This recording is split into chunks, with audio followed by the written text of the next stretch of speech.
ចាំមើលទៅមន់ធាត់ស្អាតស្អំគិតក្នុងចិត្តថាយប់នេះហើយខ្ញុំ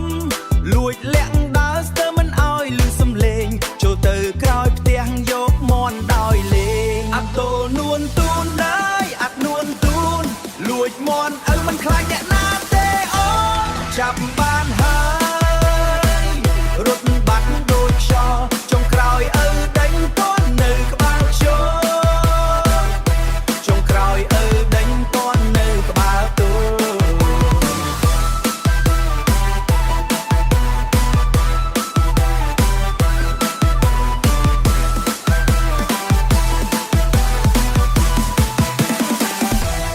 មន់មន់ច្រៀងកុកកុកកា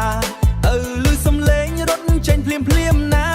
កាន់ដំបងដេញមិនអោយរួយខ្លួនអាតូនួនទូនរត់ភ័យដូចខ្យល់ហួន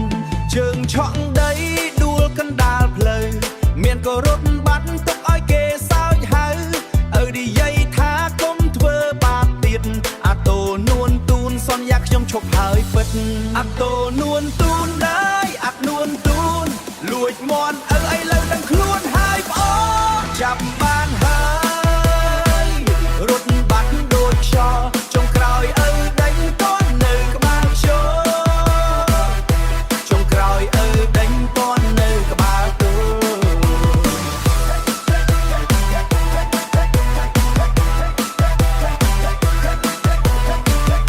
រួមនៅសុខសាន្តជាមួយគ្រួសាររីករាយរាំទៅឆ្វេងរាំទៅស្ដាំកន្ទ្រឹមភូមិខ្មែរមិនឲ្យស្ងាត់ឡើយណា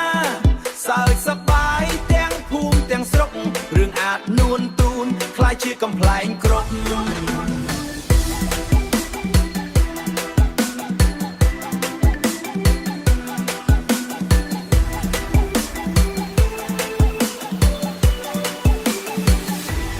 អូយបងប្អូនអើយសប្បាយទេ